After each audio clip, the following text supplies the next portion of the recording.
Hey everyone, a very warm welcome to all of you on this channel. As you all know, this is Akanksha Pandey and I have been teaching you on Mobile Pathshala for SSC and Bank.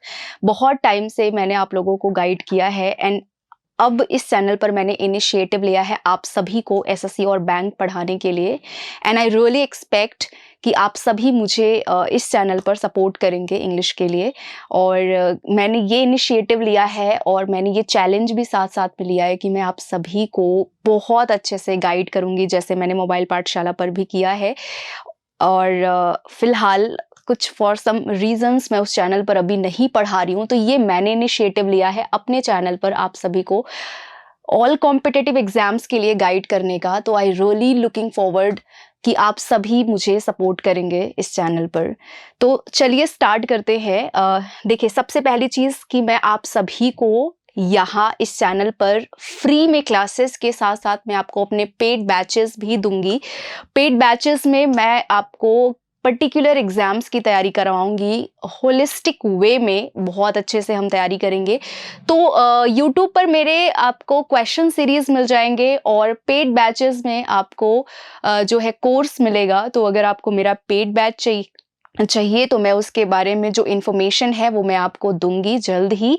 और आज ये मेरी first class है मेरे इस channel पर, तो इसे स्टार्ट करते हैं। स्टार्ट करने से पहले आई रियली होप कि आप सभी आगे तक मुझे सपोर्ट करेंगे इस चैनल को जल्द से जल्द। तो स्टार्ट करते हैं, ठीक है। सबसे पहली चीज़ कि भाई आप सभी को ये सब आपका चैनल है, ठीक है। और फॉर ऑल कॉम्पिटिटिव एग्जाम्स, जितने भी कॉम्पिटिटिव एग्जाम्स होते हैं सबकी इंग्लिश में आपको इसी चैनल पर पढ़ाऊंगी। तो चलिए स्टार्ट करते हैं। ओके, पहला क्वेश्चन है स्क्रीन पर। In India working women lead a life of dual responsibilities if they are married and have a family. इस क्वेश्चन में क्या एरर है, चलिए सो गाइज देखते हैं। इन इंडिया वर्किंग विमेन, तो यहाँ जो वर्किंग है ये एडजेक्टिव है, प्रेजेंट पार्टिसिपल है, और विमेन हम देख रहे हैं कि प्लूरल है। ओके, विमेन यहाँ पर प्लूरल है। प्लूरल वर्ब है तो आपने प्लूरल नाउन है तो आपने प्लूरल वर्ब भी यूज किया है। अ life of dual responsibilities, responsibilities की बात करें तो रिस्पॉन्सिबिलिटीज यहाँ नाउन है और डुअल यहाँ एडजेक्टिव है। If they are married, if they are married and have a family, तो ये जो आपने हैव यूज किया है ये वर्ब किसके लिए आया है, इस प्लूरल विमेन के लिए आया हुआ है। तो all together there is no error in this question. Once again guys, in India, इन हम यूज करते हैं जब भी बड़े जगहों को यानी कंट्रीज के साथ, स्टेट्स के साथ हम इन का यूज करते हैं, कॉन्टिनेंट के साथ हम इन का यूज करते हैं। तो इन इंडिया, इंडिया एक बड़ी जगह है तो हमने इन यूज कर रखा है। इन इंडिया वर्किंग यहाँ पर प्रेजेंट पार्टिसिपल है और प्रेजेंट पार्टिसिपल्स को हम एज एन एडजेक्टिव यूज करते हैं। So in India working women lead, बिल्कुल करेक्ट है क्योंकि विमेन हमारे यहाँ प्लूरल है। Lead a life of dual responsibilities if they are married, यहाँ प्रोनाउन भी आपने, क्योंकि नाउन अगर आपका प्लूरल है तो आपने प्रोनाउन भी उसके लिए प्लूरल यूज कर रखा है। So if they are married and have a family, so there is no error in this question. I hope आप सभी को क्लियर हो गया है। Let's move ahead. Greatly to our surprise, we find the ringleader was lame. What is an error in this question? Let me know. फटाफट से. Okay, so we can consider this event, this particular event has happened in past. ये past में हुआ है, ये past में हुआ है, तो जो चीजें past में हुई होती हैं ना उन्हें हम यूज करते हैं हमेशा सिंपल पास्ट टेंस में। ओके, किस में यूज करते हैं, सिंपल पास्ट टेंस में यूज करते हैं। So greatly to our surprise, this greatly is an adverb and it is qualifying the whole sentence here. Greatly to our surprise we find नहीं होगा, फाउंड होगा। क्या होगा, फाउंड होगा। As you all know find means क्या होता है, find means होता है प्राप्त करना, get something. Okay, get something, प्राप्त करना। And this is the first form of the verb. ये प्लूरल है और फर्स्ट फॉर्म है, इसकी second form is found and the third form is found. Okay, we have another found जिसकी meaning होती है क्या, एस्टेब्लिश करना, ठीक है, फाउंड। यानी कि स्थापना करना, और इसकी जो सेकेंड फॉर्म होती है that is founded,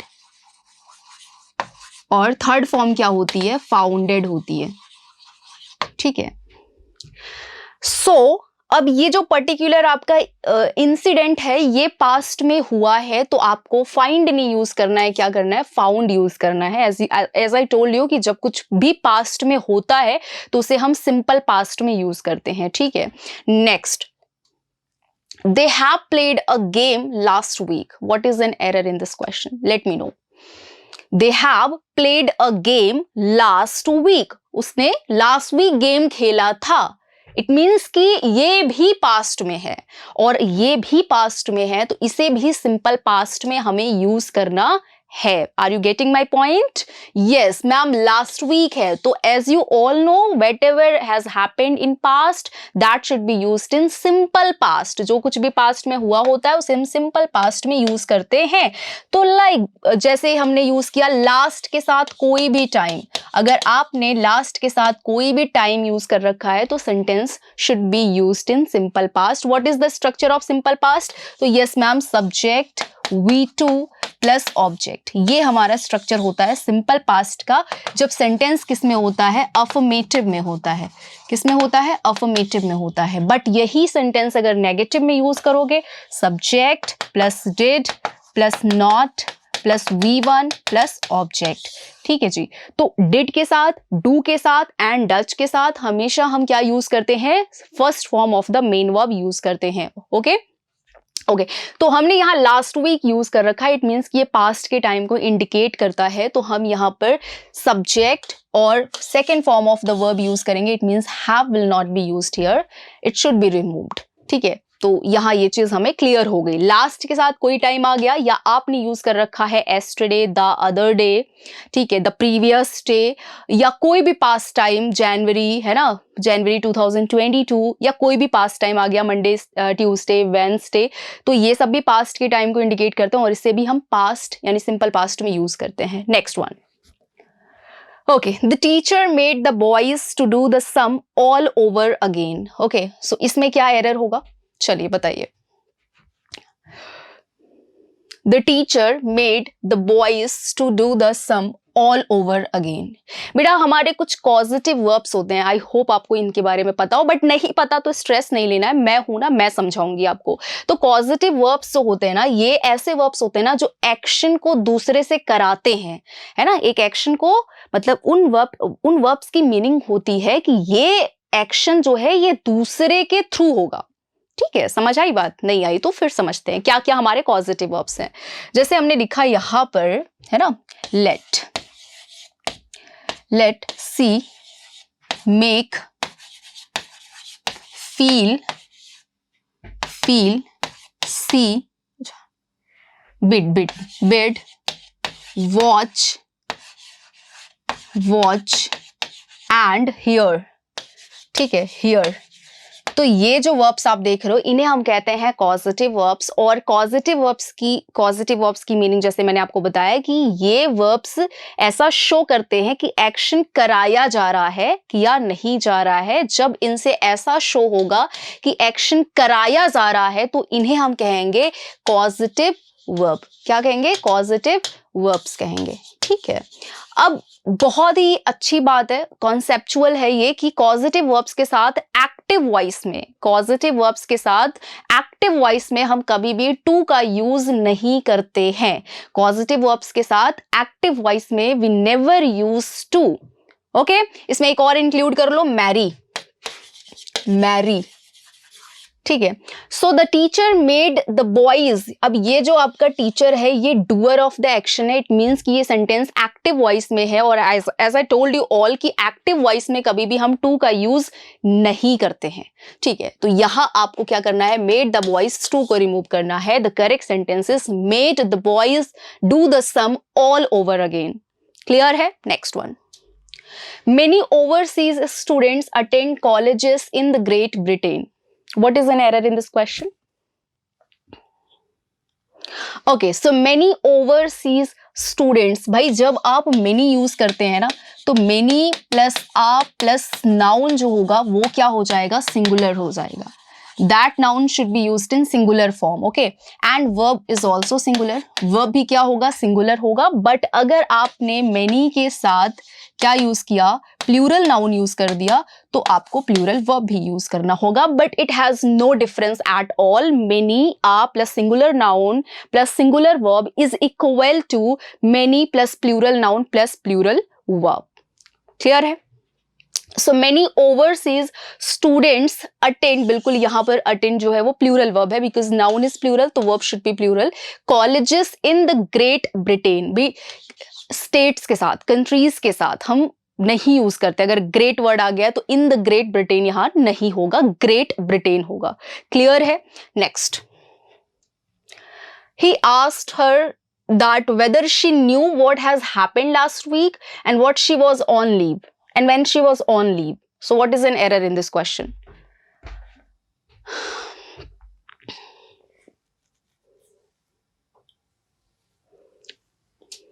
Okay, let's find out the error. He asked her. देखो भाई, ask के साथ जब भी आप यूज करोगे ना तो ये कैसा वर्ब है, ये ट्रांजिटिव वर्ब है ना. Ask is a transitive verb. तो जब इसे आप यूज करोगे तो इसके साथ कोई प्रैपोजिशन नहीं आना चाहिए. आस्क के साथ कोई प्रैपोजिशन नहीं आना चाहिए. So he asked her that whether she knew, बिल्कुल करेक्ट है, whether she knew what has happened last week. अभी मैंने एक क्वेश्चन में आपको समझाया कि लास्ट के साथ कोई टाइम आ जाए तो सेंटेंस सिंपल पास्ट में यूज करते हो. क्लियर है ना? तो यहां भी लास्ट वीक है, इट मींस सिंपल पास्ट होना चाहिए, और हमने यहां प्रेजेंट परफेक्ट यूज कर रखा है. So this is the error. We have to use what happened last week. What happened last week. अच्छा, यहां आपके दिमाग में आ रहा होगा कि मैम हम डिड यूज कर देते हैं. तो ऐसा बिल्कुल नहीं कर सकते हो, क्योंकि कभी भी हम क्लॉजेस में डिड का यूज नहीं करते हैं. क्लॉजेस को हम इंटरोगेटिव फॉर्म में यूज नहीं करते हैं. क्लॉजेस को इंटरोगेटिव फॉर्म में हम यूज नहीं करते हैं. So the correct sentence is what happened last week. Clear है?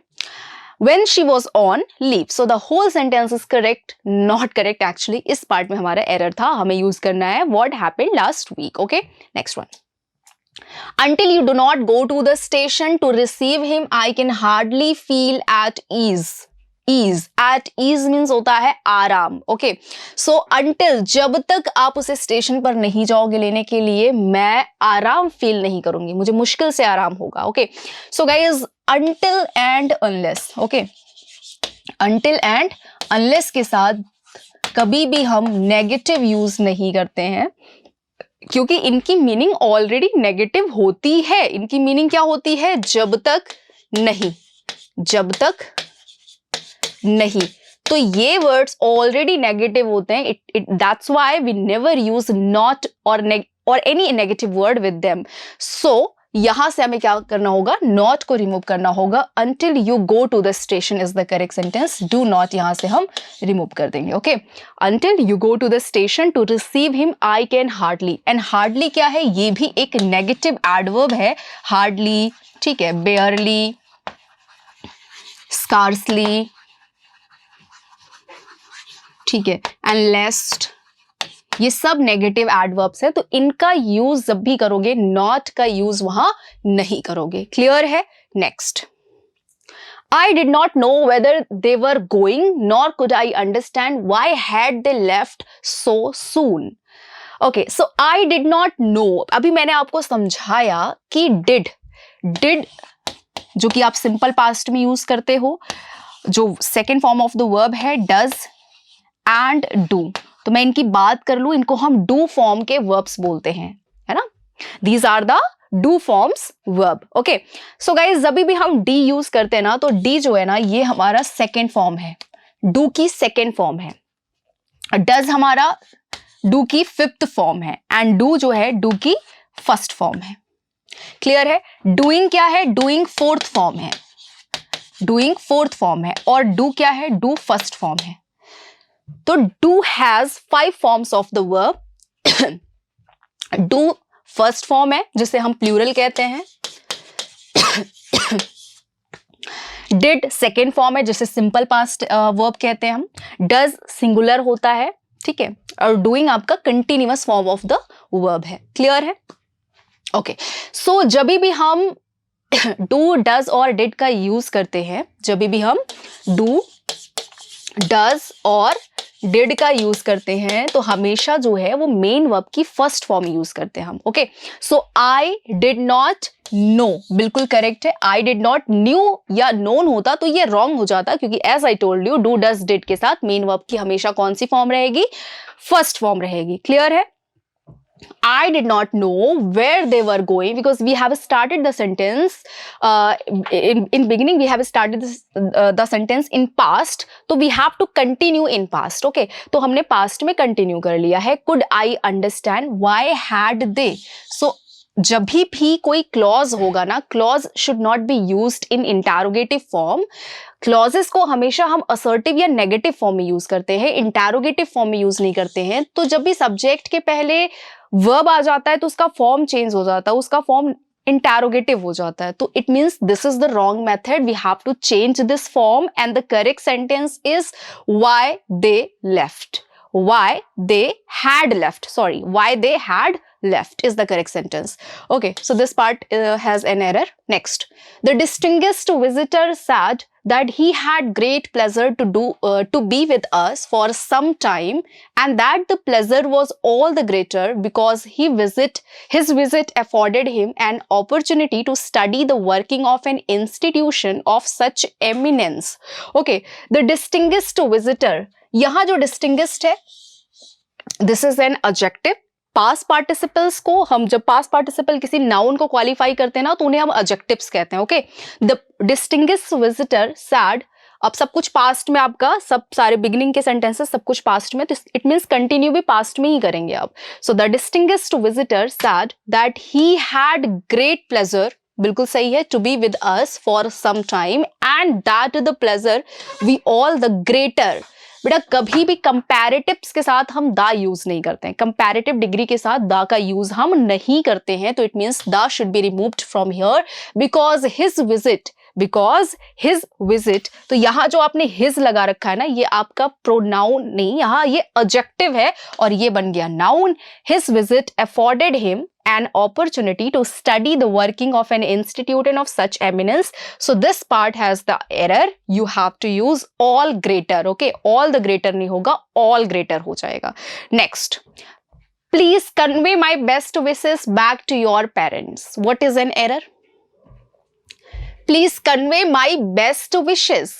Okay, so you know my best wishes to your parents होता है, back का यूज हम नहीं करते हैं। my best wishes to your parents होता है, back का यूज नहीं करते हैं इस सेंटेंस में हम। so this part has an error. Next one, the call of the seas have always found an echo in me. तो echo means होता है बेटा ध्वनि, है ना, वो जो जैसे कि आपने बोला और अचानक से ढेर सारी आवाजें गूंजने लगती है ना, तो गूंज को हम इको कहते हैं। ओके, द कॉल, अब यहाँ देखो ये जो कॉल है ना, ये यहाँ है नाउन। ओके, आपने इसके पहले आर्टिकल लगा रखा है तो ये बन गया नाउन। ओके, नाउन यहाँ सिंगुलर है, तो एज आई टोल्ड यू कि जब नाउन हमारा सिंगुलर यानी कि जब हमारा सब्जेक्ट सिंगुलर है तो वर्ब भी हमें सिंगुलर फॉर्म में यूज करनी है। जब भी सब्जेक्ट सिंगुलर होता है तो हमें वर्ब भी सिंगुलर रखनी होती है, यानी कि verb is decided by the subject. Subject singular, verb singular, subject plural, verb plural. तो कॉल यहाँ सब्जेक्ट है एंड इट इज सिंगुलर, तो इसके साथ जो वर्ब हम यूज करेंगे वो भी हम सिंगुलर फॉर्म में यूज करेंगे। The call of the seas has always. Okay, has always. Next one, hardly I had left home for Mumbai when my son is settled in Kolkata, arrived without any prior information. Okay, so what is an error in this question? Let me know fast, everyone.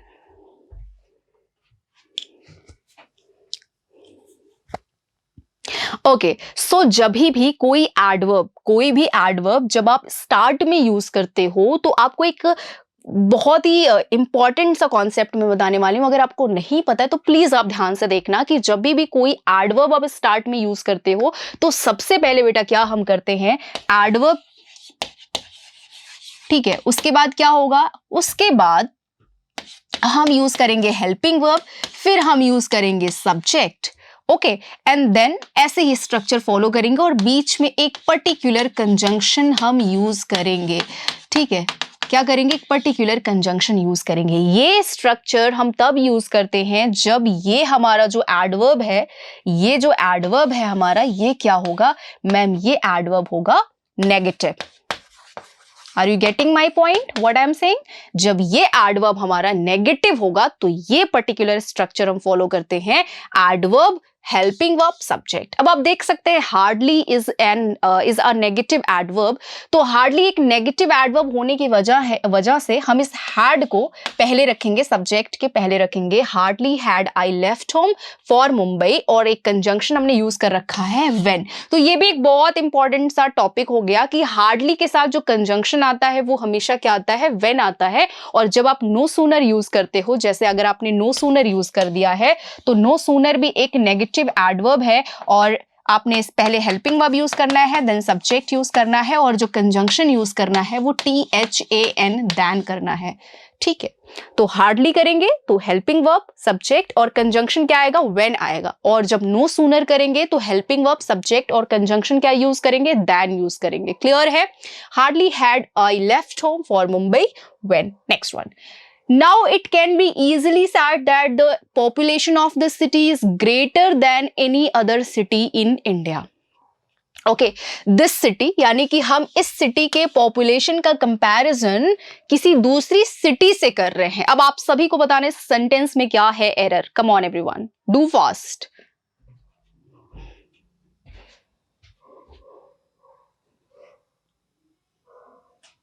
Okay, let's get it started.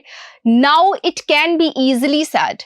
Now it can be easily said. अब ऐसा कहा जा सकता है बहुत ही आराम से that the population यानी कि जो जनसंख्या है। अब यहां पर आपको गौर से देखने वाली चीज है कि जनसंख्या की बात हो रही है बेटा, पॉपुलेशन की बात हो रही है। इस सिटी का जो पॉपुलेशन है वो ज्यादा है दूसरी सिटी से, इंडिया के दूसरी सिटी से। तो भाई यहां पर हम पॉपुलेशन यानी कि जब कंपैरिजन बेटा करते हैं ना, तो कंपैरिजन हमेशा हम करते किसमें है? सिमिलर थिंग्स में कंपैरिजन होता है। हमेशा किसमें होता है? सिमिलर थिंग्स में कंपैरिजन होता है। यानी मेरा कंपैरिजन मेरे जैसे ही किसी इंसान से करोगे, खुद से नहीं करोगे, ठीक है। अपना कंपैरिजन अपने दोस्तों से करोगे, माँ बाप से नहीं करोगे। तो it is very very conceptual thing that if you are making comparisons, that comparison should be happened in similar things, similar चीजों में करनी है comparisons, okay? So population की बात हो रही है और population का comparison हम दूसरी सिटी से नहीं करेंगे, ये बात समझ लो। population का comparison दूसरी सिटी के population से होगा। यहां हमने comparison को गलत कर रखा है। हमने क्या किया कि इस सिटी के population का comparison दूसरी सिटी से कर दिया है, जबकि गलत है। पॉपुलेशन का कंपैरिजन, इस सिटी के पॉपुलेशन का कंपैरिजन दूसरे सिटी के पॉपुलेशन से होना चाहिए, ना कि दूसरे सिटी से होना चाहिए। क्लियर है? तो इसके लिए हम क्या करेंगे बेटा? अब आप गौर से देखो इस वाले नाउन को। ये जो नाउन है मैंने बहुत गंदा कर रखा है, एक बार मैं अच्छे से इरेज करती हूं। इस नाउन को गौर से देखो तो ये जो नाउन है बेटा, ये है सिंगुलर नाउन। और अगर ये सिंगुलर नाउन है तो इट मींस कि अब हमें जो कंपैरिजन करना है इसी सिंगुलर नाउन से ही करना है, ठीक है। तो हम यहां पर अगर पॉपुलेशन को दोबारा से रिपीट करेंगे ना तो सेंटेंस रॉन्ग तो नहीं होगा बट बोरिंग हो जाएगा। तो इस बोरिंग सेंटेंस को बोरिंग ना बना करके इंटरेस्टिंग बनाना है तो हम यूज करेंगे दैट ऑफ। अगर ये पॉपुलेशंस होता तो हम यूज करते क्या? Those of. Are you getting my point? तो करेक्ट सेंटेंस क्या है? Population of the city is greater than that of any other city in India. Than that of any other city in India. अगर ये plural होता तो हम use करते is greater than those of any other city in India. ये जो that of होंगे या दोज ऑफ होंगे ना, ये इसी नाउन के रेपिटेशन को कम करने के लिए एज अ प्रोनाउन यूज किए जाएंगे। Are you getting my point? इसको कॉपी में नोट डाउन कर लीजिए, बहुत इंपॉर्टेंट ये टॉपिक है। It is difficult to explain why did Rajagopalachari resign from the Congress in 1940। बताएंगे क्या करेक्ट है, इसमें क्या एरर है, इस क्वेश्चन में क्या एरर है? Come on everyone, do fast. Okay, let's get started. It is difficult, ये बहुत ही डिफिकल्ट है टू एक्सप्लेन, बता पाना। Why did Rajagopalachari, okay, as I told you कि कभी भी क्लॉजेस को हम इंटरोगेटिव फॉर्म में यूज नहीं करते हैं। क्लॉजेस को हम इंटरोगेटिव फॉर्म में यूज नहीं करते हैं बेटा। ये क्लॉज क्या होता है तो मैं आपको बता देती हूँ कि ये क्लॉज होते हैं ना, ये पार्ट्स ऑफ सेंटेंसेस होते हैं जिनकी अपनी इंडिपेंडेंट मीनिंग होती है। ठीक है, ये प्रेडिकेट से बिल्कुल अलग होते हैं। प्रेडिकेट की अपनी मीनिंग नहीं होती है, बट क्लॉजेस की अपनी इंडिपेंडेंट मीनिंग होती है। और इसे टू पार्ट्स में हम डिवाइड करते हैं, dependent clause and independent clause. Clear है? तो क्लॉजेस को कभी भी हम इंटरोगेटिव फॉर्म में यूज नहीं करते हैं। आपने क्या देखा कि यहां पर ये जो फॉर्म हमने यूज किया है, व्हाई डिड राजगोपालाचारी, ये हमारा बन चुका है इंटरोगेटिव। और जबकि हमने लास्ट में क्या लगा रखा है, फुल स्टॉप का यूज कर रखा है, तो कंप्लीटली ये हमारा जो पार्ट है ये रॉन्ग हो चुका है। इससे करेक्ट करने के लिए हम क्या करेंगे, it is difficult to explain why Rajagopalachari resigned, है ना बेटा। क्लॉज क्या होता है, parts of sentences, as I told you ना, तो ये हमारा पार्ट्स ऑफ सेंटेंस ही हो गया ना। अगर इसे हमने कॉमा करके अलग कर दिया होता तो ये अलग हो जाता, फिर ये स्ट्रक्चर हमारा करेक्ट था। अगर हम क्या करते बेटा, इसको कॉमा से अलग कर देते, फिर ये करेक्ट था, कोई प्रॉब्लम नहीं होती। लेकिन क्योंकि हमने कोई कॉमा का यूज नहीं किया है, हमने इसको बिल्कुल कनेक्ट कर दिया है, तो ये बन चुका है पार्ट्स ऑफ सेंटेंस, और इसे हम बिल्कुल भी इंटरोगेटिव फॉर्म में यूज नहीं करेंगे। क्लियर है? नेक्स्ट क्या होना चाहिए, why Rajagopalachari resigned. Next, the boss reminded them of the old saying that honesty was the best policy and told them that they had better be honest in their work. Let's get started. The boss reminded them, बिल्कुल correct है, start आपने पास में कर रखा है। अब क्योंकि आपके दिमाग में आ रहा होगा मैम कि अर्लियर यू सेड कि if your beginning is in past the continuous sentence should be used in past. No, not at all. If the further sentences are explaining a truth, a factual, a universal truth, that should be used in present tense. बेटा उसको हमें present tense में करना है। तो आपने ये old saying तो बहुत बचपन से पढ़ रखी है ना, honesty is the best policy, इसको नहीं change करेंगे। तो अगर कोई further sentence आपका fact denote कर रहा है, कोई universal truth को explain कर रहा है, तो उसे हमेशा हम present tense में ही use करेंगे, past में use नहीं करेंगे। क्लियर है? So the boss reminded them of the old saying that honesty is the best policy, it is not was the best policy. Clear है? तो ये हमारा यहां करेक्ट हो जाएगा, honesty is the best policy and told them that they had better, it means अच्छा होगा कि, बेहतर होगा कि। So they had better be honest in their work, है ना। तो इट इज नॉट, ये बिल्कुल करेक्ट, ये बिल्कुल करेक्ट है। हैड बेटर ये आपका सेमी मॉडल वर्ब है एंड इट मीन्स अच्छा होगा कि, बेहतर होगा कि। For example, you had better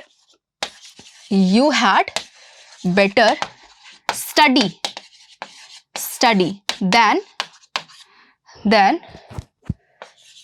use your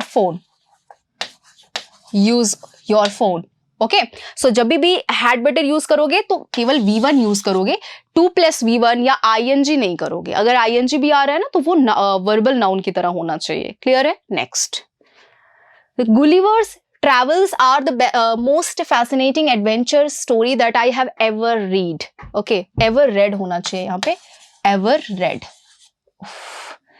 चलिए आंसर बताएंगे फटाफट से, क्या हो जाएगा।